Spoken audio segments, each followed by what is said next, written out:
जनवादको जगमा टेकेर अब समाजवादी व्यवस्थाको लक्ष्य राख्नुपर्छ। आफ्नो मित्र शक्तिसित एउटै पार्टीमा काम गरेर साथीहरूलाई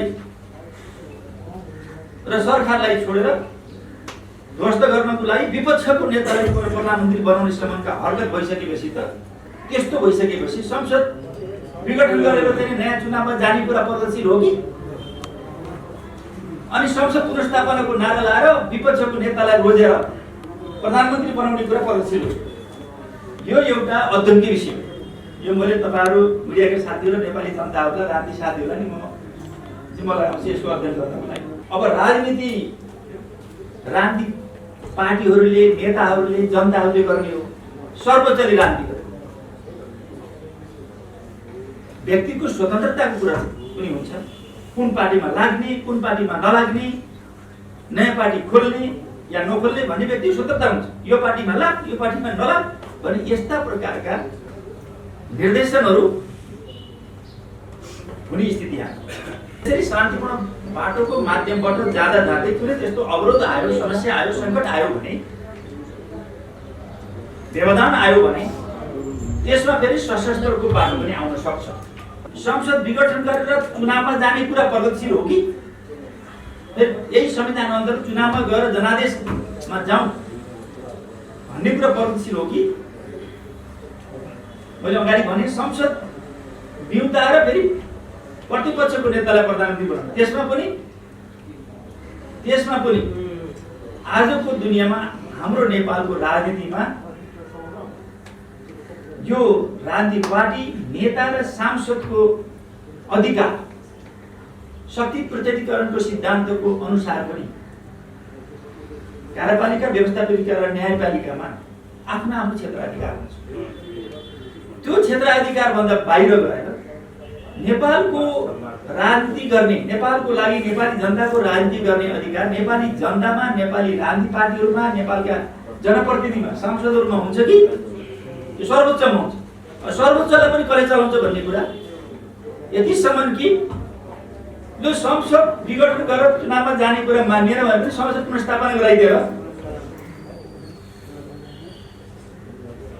त्यो चाहिँ प्रधानमन्त्री चुन्ने, सरकार चुन्ने अधिकार संसदलाई दिए हुन्थ्यो। सिधै चाहिँ परमादेश अनुसार जनादेशलाई छोडेर परमादेश अनुसार टिको लाएर पठाइदिन्छ। त्यसमा पनि हुइप नलाग्नु। समाजको आवाज.com यो नेपाली कम्युनिस्टहरूको ध्रुवीकरणको जाँचको विषय छ। छरिएर रहेका कम्युनिस्टहरूलाई एकीकृत र केन्द्रीकृत गर्ने र त्यसलाई आफ्नो लक्ष्य अनुसार अगाडि बढ्ने, नेतृत्व गर्ने। त्यसको लागि सर्वप्रथम त हामीले कम्युनिस्टहरूलाई ध्रुवीकरण गर्नको लागि मुख्य गरिकन विचार, राजनीति, योजना, कार्यक्रममा मूल रूपमा मोटामोटी रूपमा एकता हुन जरुरी हुन्छ। मूल कार्यदिशामा हामी ढिक्का हुन जरुरी छ। त्यसमा नेपालका कम्युनिस्टहरुमा मूलतः तीनटा धार देखा पर्दछ। एउटा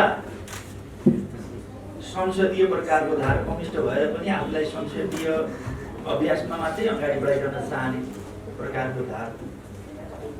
एक प्रकारले भन्यो 2047 सालको संविधानबाट पनि सन्तुष्ट भएको धार भनौँ। 47 सालको संविधान भए पनि हुन्छ भनेर त्योभन्दा अगाडि नजान चाहने परिस्थिति।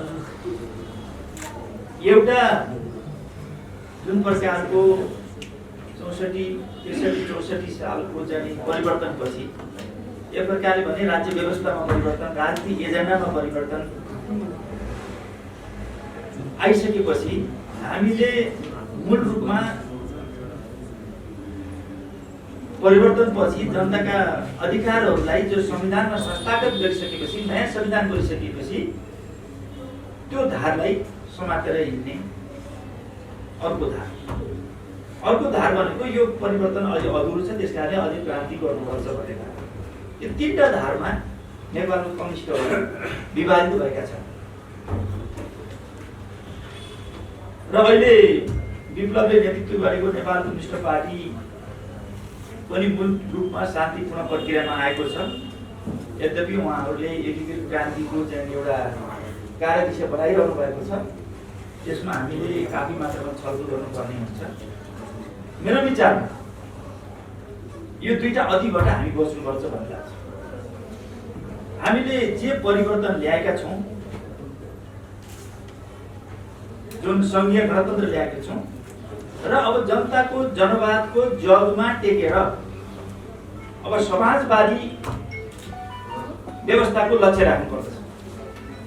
मूलतः हामी शान्तिपूर्ण कार्यदिशाको आधारमा, राजनीतिक कार्यदिशाको आधारमा हामी अगाडि बढ्न आवश्यक छ। शान्तिपूर्ण कार्यदिशाको अगाडि बढ्दै जाँदा संविधानमा टेकेर शान्तिपूर्ण प्रतिस्पर्धाको माध्यमबाट अब उत्पादक शक्तिहरूको विकास गरेर जो हामीले आर्थिक समृद्धि, आर्थिक क्रान्ति भनिरहेका छौँ,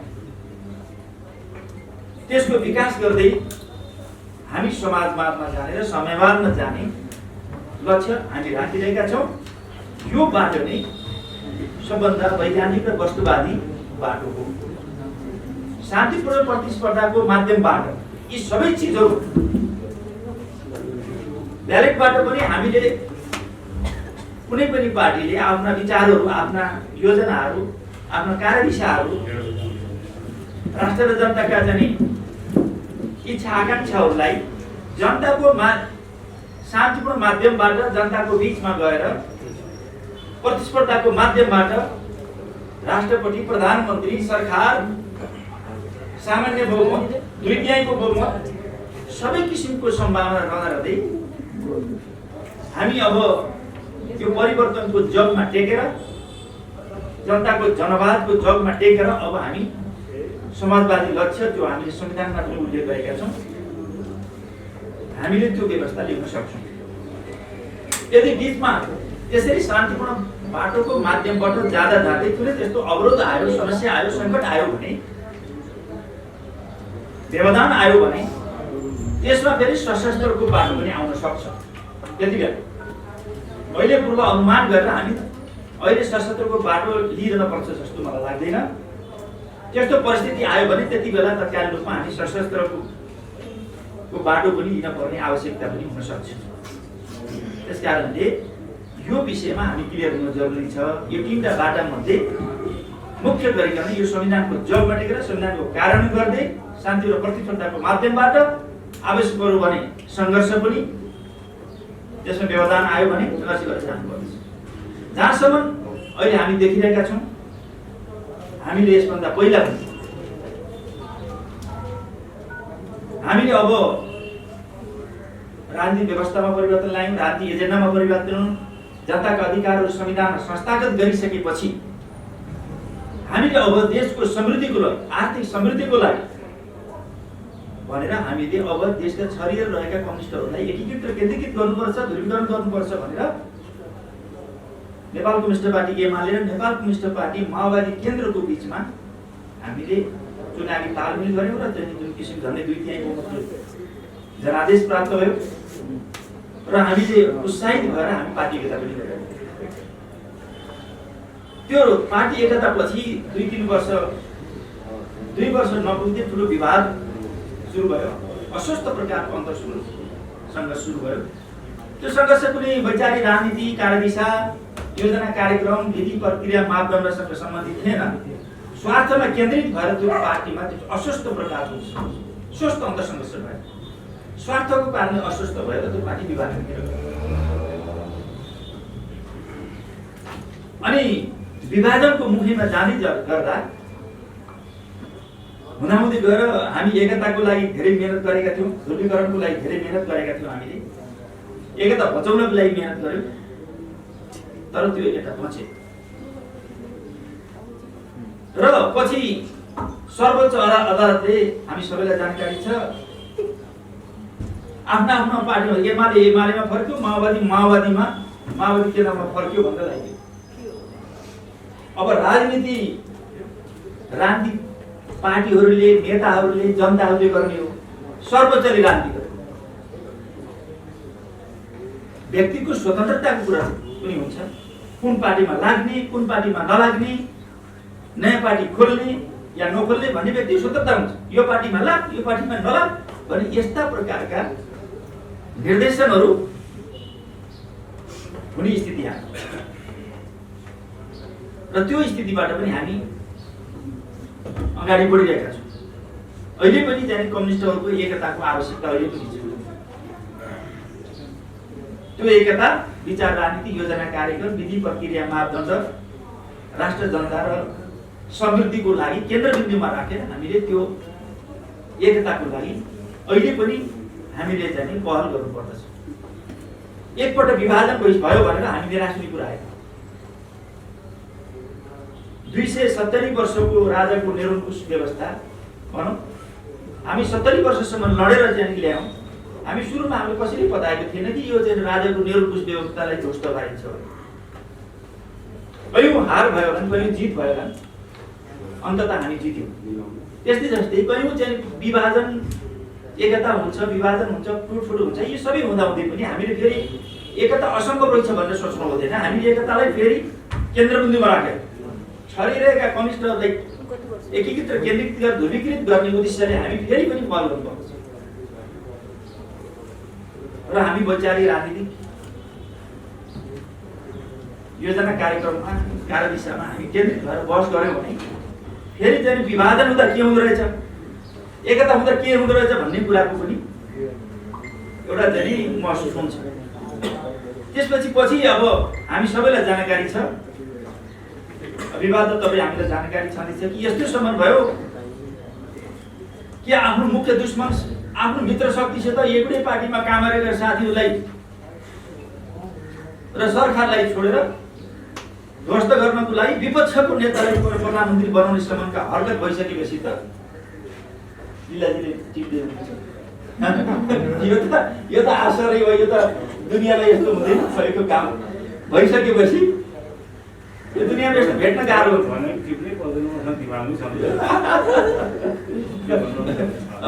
त्यसपछि यो दुनियाँमा आफ्नै पार्टी एकता गरेर प्रथम अध्यक्ष बनाइएको छ, प्रधानमन्त्री बनाइएको छ, संसदको नेता बनाइएको छ सर्वसम्मत। अनि के चाहिँ पुगेन, के आवश्यकता पुरा भएन, के विवाद हो, के इच्छा लाग्यो, त्यस्तो प्रतिपक्षको नेतालाई प्रधानमन्त्री बनाउनको लागि हरकत गरेर हिँड्ने कुरा हो। मानव चाहिँ अब संसद त्यस्तो भइसकेपछि संसद विघटन गरेर चाहिँ नयाँ चुनावमा जाने कुरा प्रगतिशील हो कि? अनि संसद पुनर्स्थापनाको नारा लाएर विपक्षको नेतालाई रोजेर प्रधानमन्त्री बनाउने कुरा प्रगतिशील हो। यो एउटा अध्ययनकै विषय हो। यो मैले तपाईँहरू मिडियाका साथीहरू, नेपाली जनताहरूलाई, राजनीतिक साथीहरूलाई नि मलाई आउँछ यसको अध्ययन गर्नको लागि।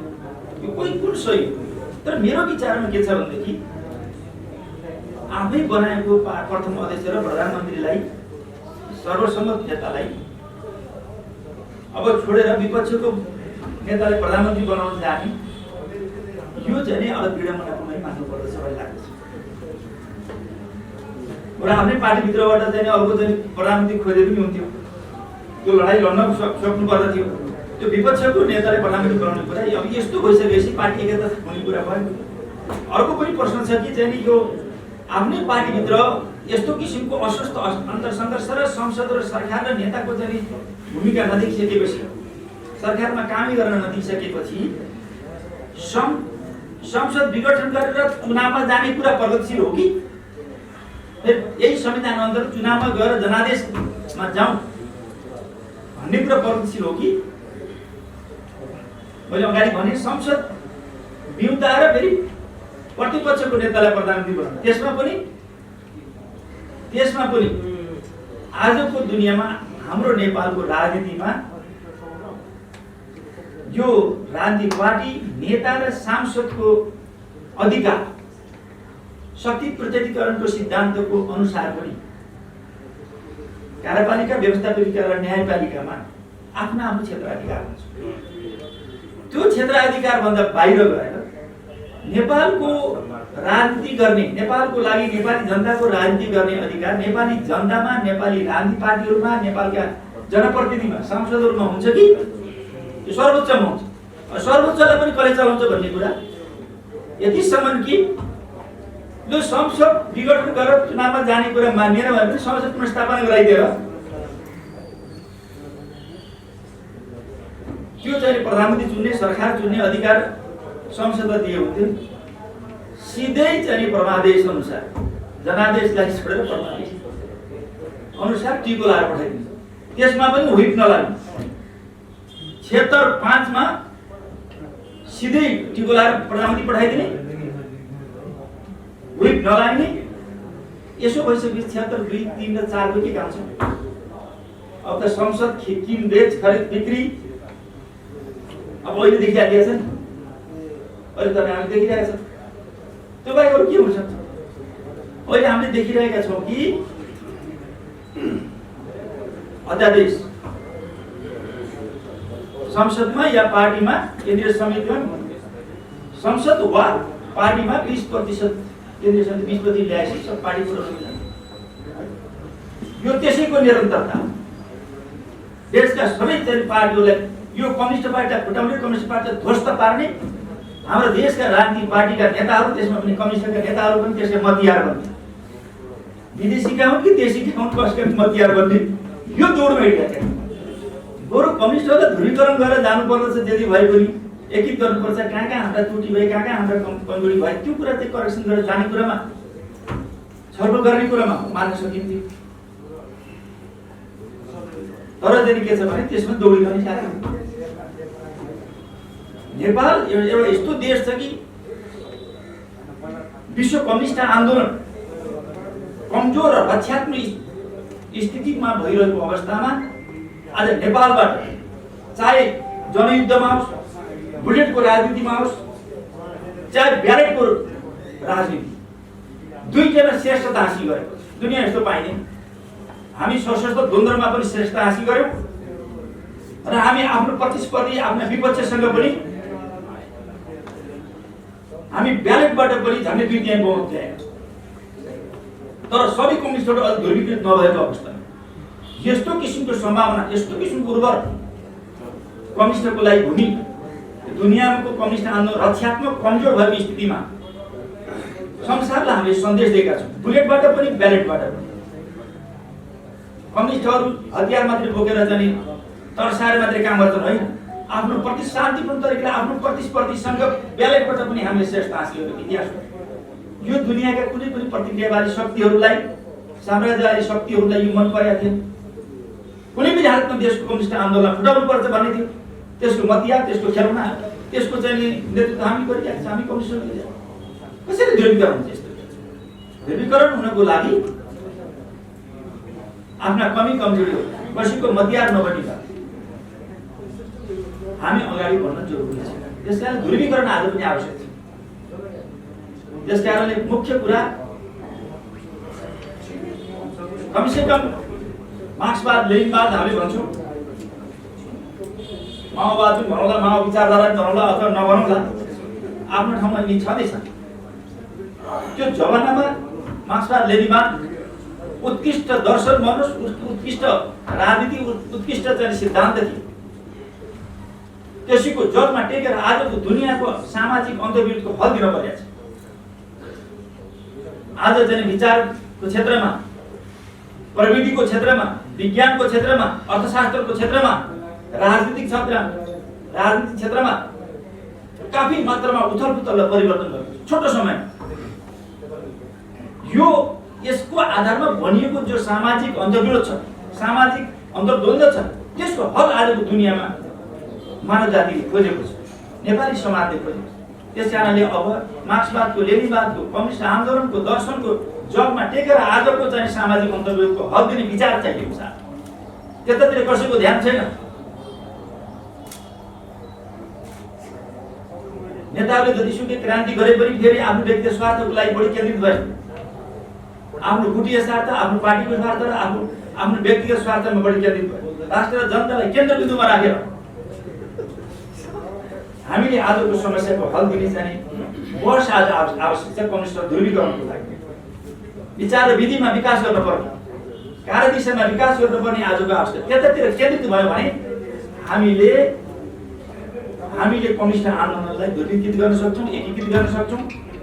सबैसँग छरिरहेका, एकता भएर पनि विभाजन भएका सबै पार्टीहरू, जो पार्टी छन्, एकतामा नआएका पार्टीहरू सबैसँग यो बहस केन्द्रित गरेर हामीले जसरी बेला बखतमा ब्यालेट र बुलेटबाट हामीले जे विश्व कम्युनिस्ट आन्दोलनलाई विश्वको मानव जातिलाई सन्देश दिएका छौँ, नेपालमा अहिले पनि कम्युनिस्टको लागि उर्वर भूमि छ।